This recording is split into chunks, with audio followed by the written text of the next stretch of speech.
Just like any other office worker, all of the workers in Dojun's office stare at the clock during the last minutes till 6 p.m. But the excitement of Dojun leaving as soon as the clock hits 6 surpasses everyone else's, and following closely behind is Yeji.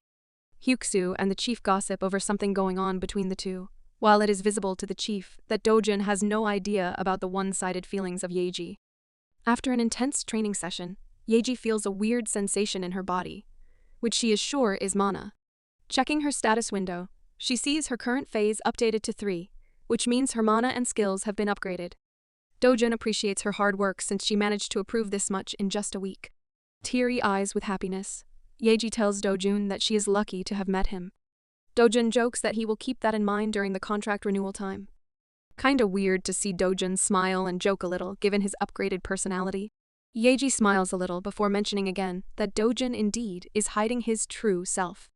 Dojun sighs in exasperation and turns around, telling her he will see her at the Hunter's Bureau the next day. Yet again, at the expense of being her nosy self, Yeji waves a bye in embarrassment.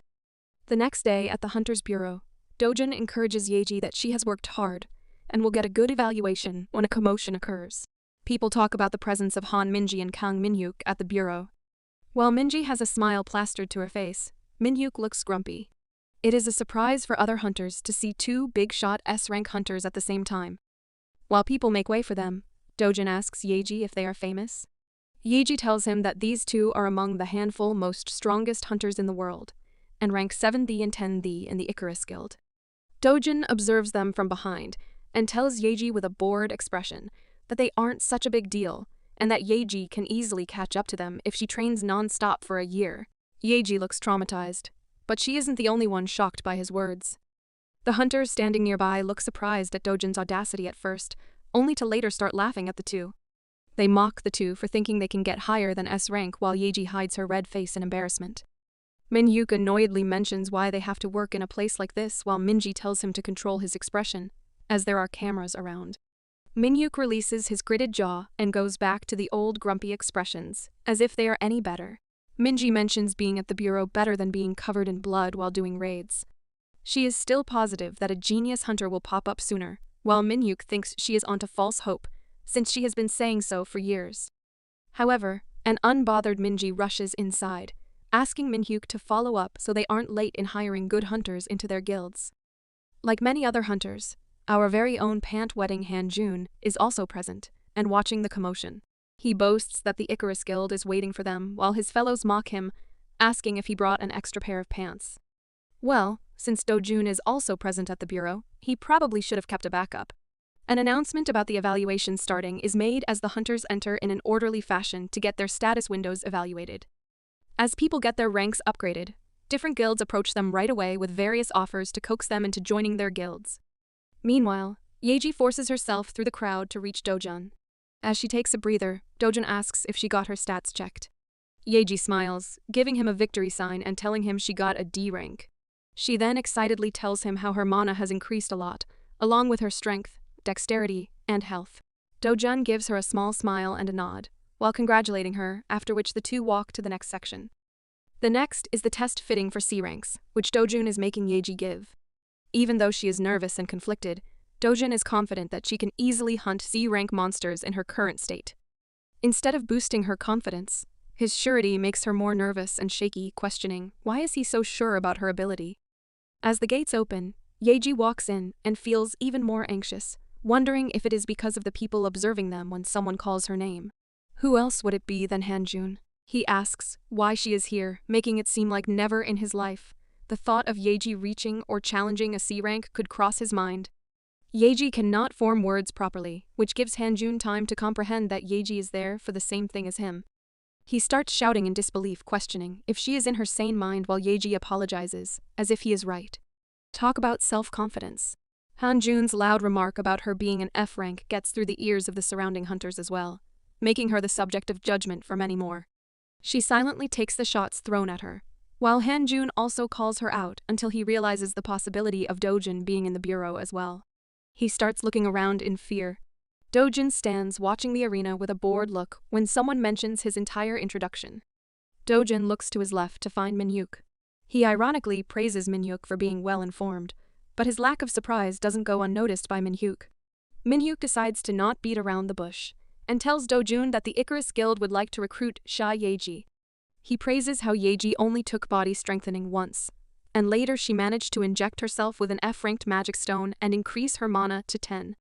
He thinks she never performed any body strengthening after level 1, and assumes she has monstrous talent. While the latter part of the statement might be true, Yeji never got any kind of mana injection and trained with Dojun. Minhyuk further mentions how the Icarus Guild will provide her with an A-ranked suit, help her improve, and allow her to perform in high-ranking rifts to increase her experience. His advertisement is going normal until he decides to mock the rift management company that they cannot give Yeji anything other than an annual income.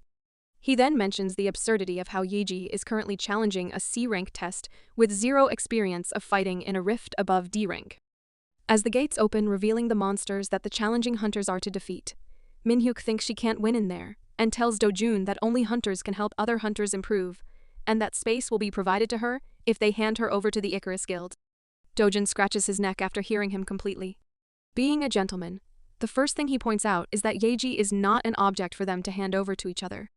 He then grins, asking Minhyuk if he'd like to make a bet with Dojun.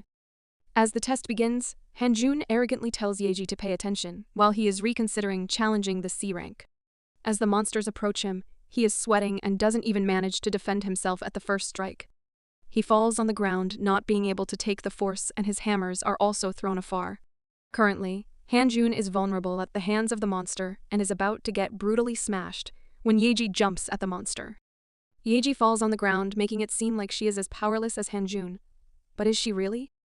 Hanjun is surprised at Yeji coming to his rescue as she stands in front of him, telling him to get back while she takes care of it.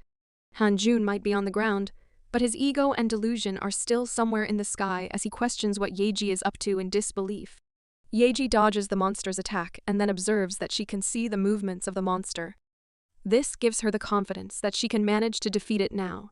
She moves behind his vision and starts striking him violently, followed by jumping above and striking him with the first move of Scholar's swordsmanship, the Heaven.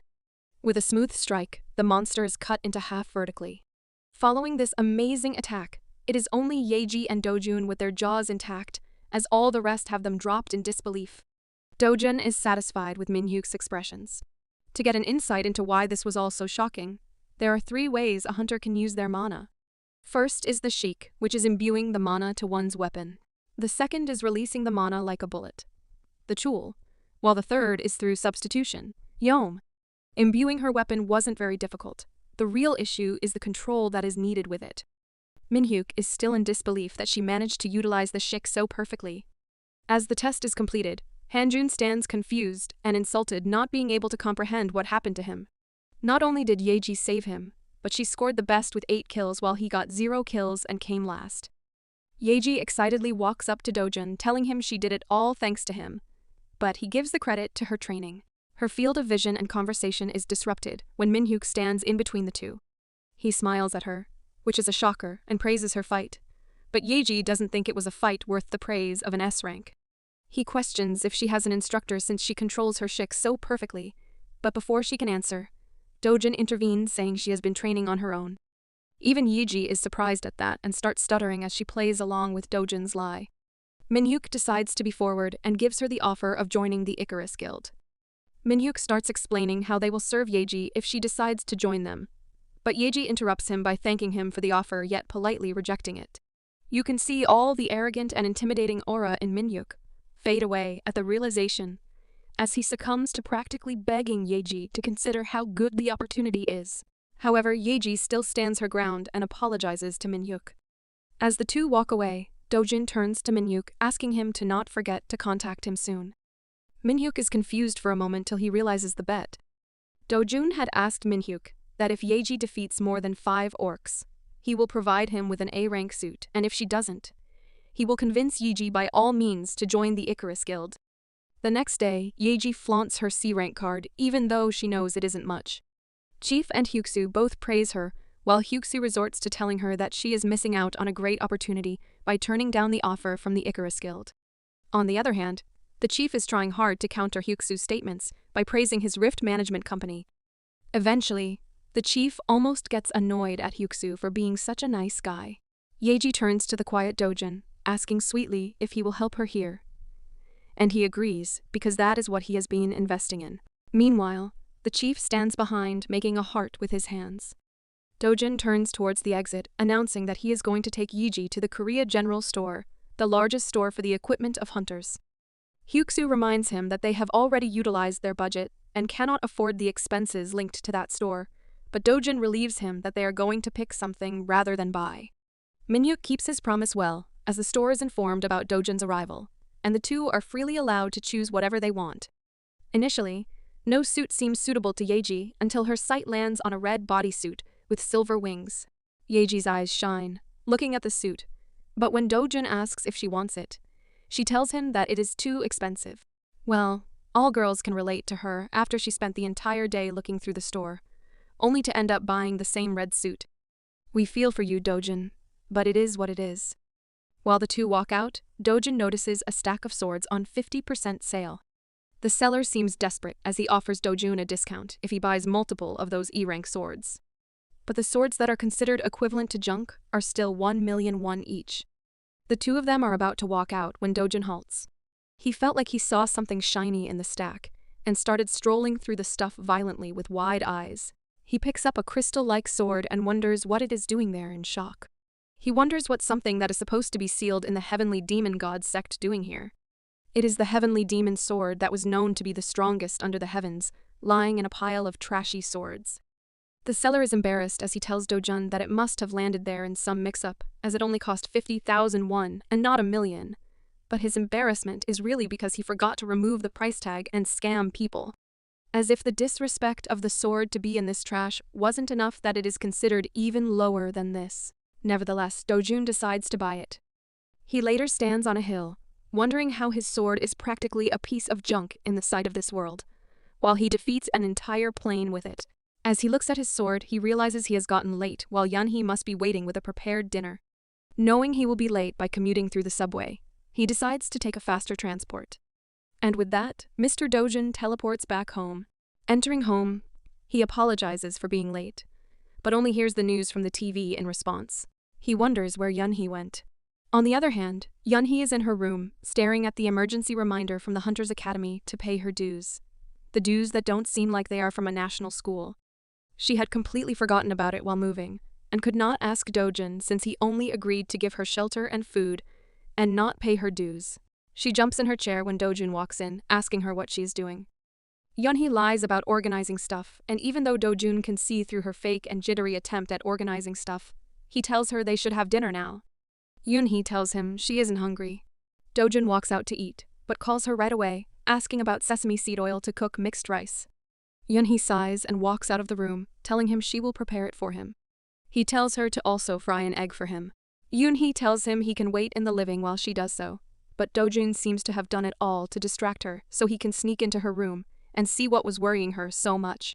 He counts through the bills and is shocked to see that she has to pay around 10,000 won.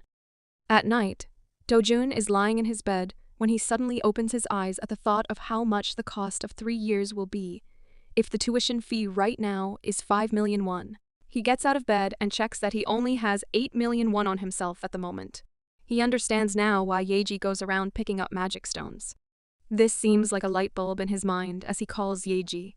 He is about to hang up, realizing how late it is when the call is picked from the other side. Instead of apologizing for calling late, he scolds Yeji for being awake at that odd hour while they have work the next day. Yeji apologizes while she lies on her bed half asleep, looking more like half dead. Dojin comes to the point and asks her how much an A-rank magic stone would sell for. After hearing it will provide about 100 to 200 million won, he knows what he needs to do. Yeji is the epitome of embarrassment as she casually tells Dojin that he doesn't need to look out for her to the extent of thinking she can challenge in a rank at the moment. On the other hand, Dojin wonders what she is talking about. Dojin hangs up on her while she thanks him for everything.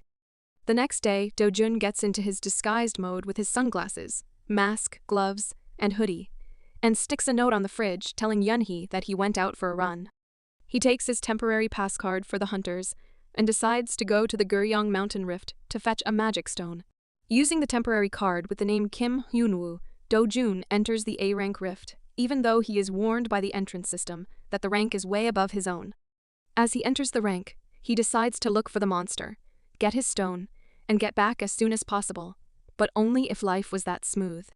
3 rank hunters enter the rift, disrupting Dojin's peace, but they seem to be more bothered by his presence than the other way around.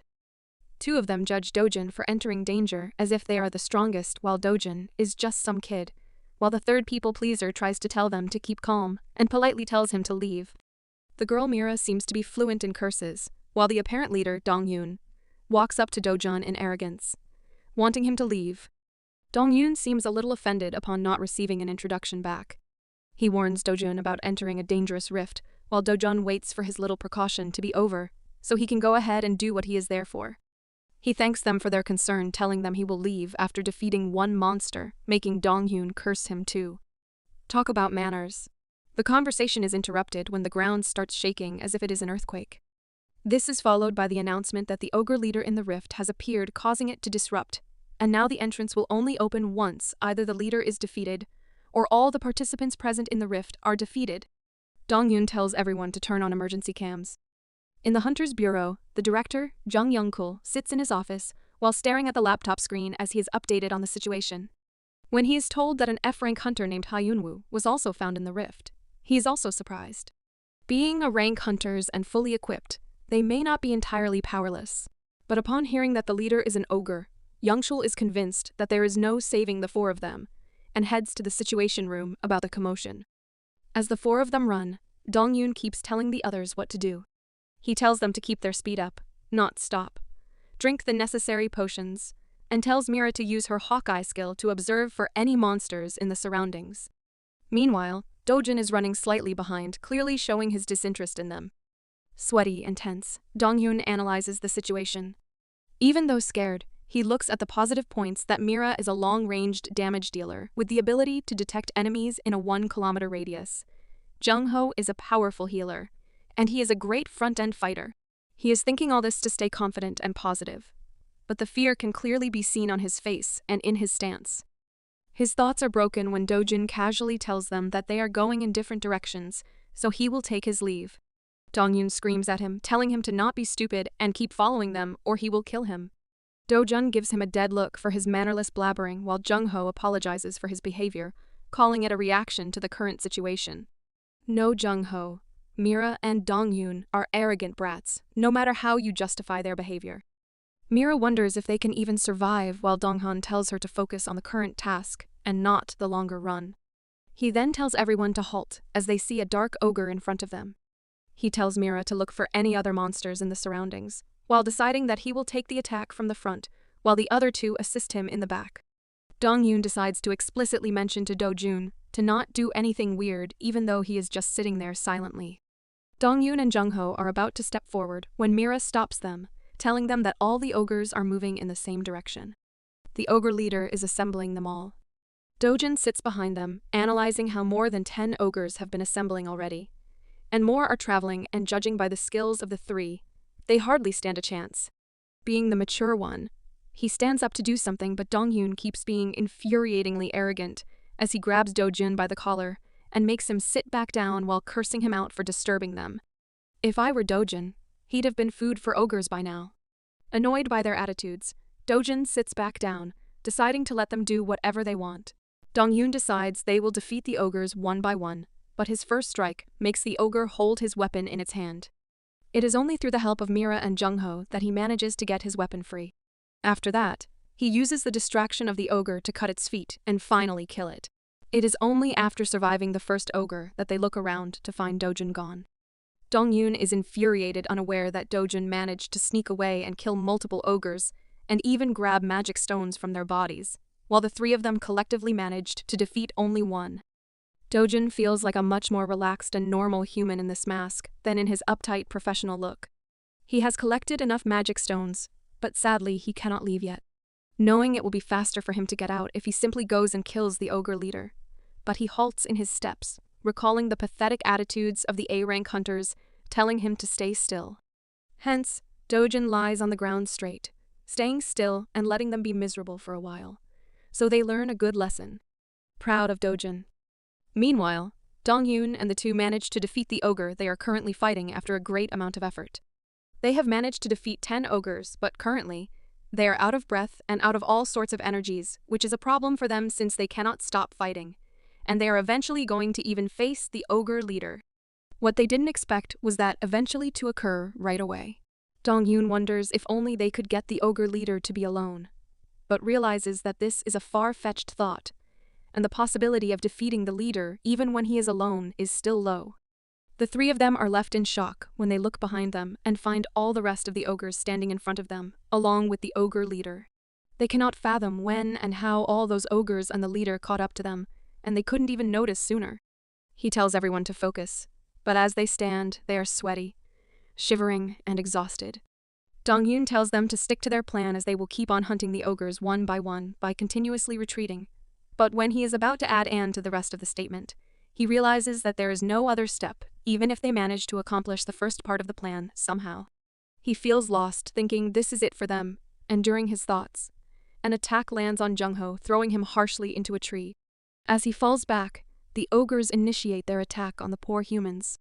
Mira and Dong-yoon look at the giant ogres in front of them, as Mira mentions how she now understands why the breakfast felt so good this morning. Because she was not gonna have any more breakfasts.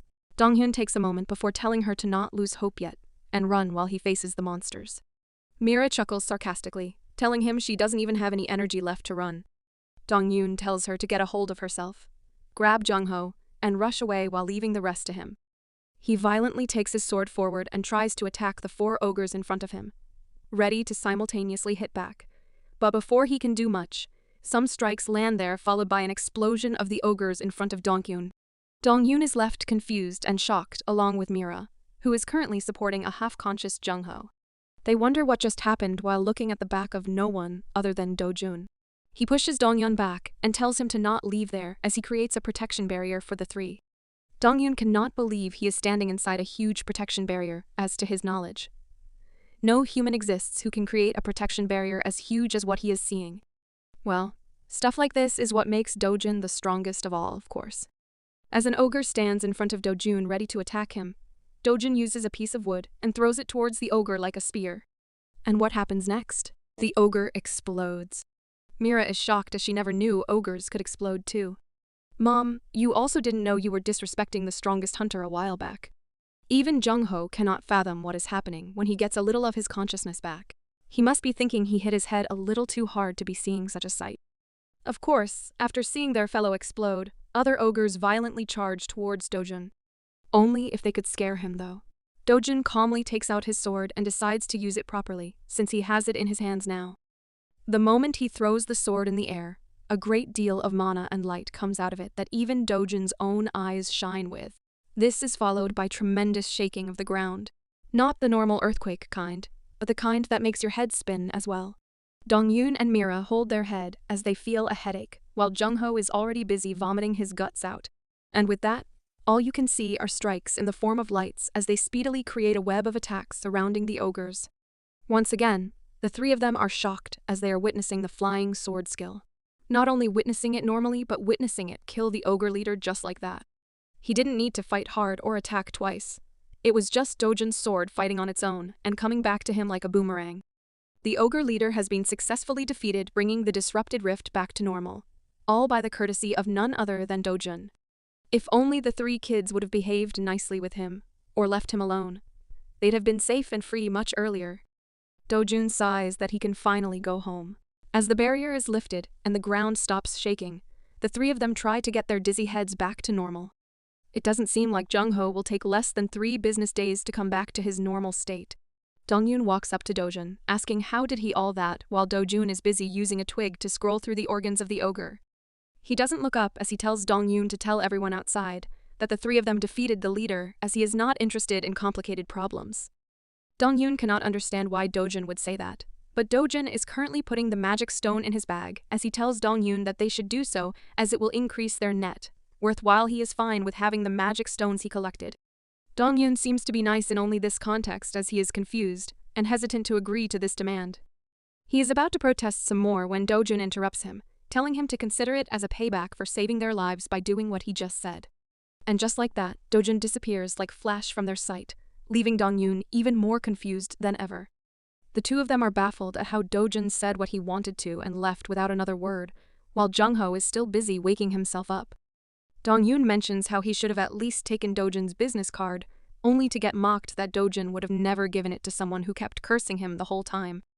If you enjoyed the video, subscribe to watch more videos like these, turn on notifications, and leave a like and comment to help the channel out. From researching and scriptwriting to editing and mastering our best manhwa review channel, I will work hard to roll out the highest quality manhwa entertainment videos twice or more a week. If you like what I do here, please consider supporting the channel. To learn more about how to support the channel, check out the link in the description box down below, and if you can't give or simply don't even feel like it, that's okay too. I am just happy you enjoyed the video. Thank you so much for watching. We will see you on the next video. For now, peace.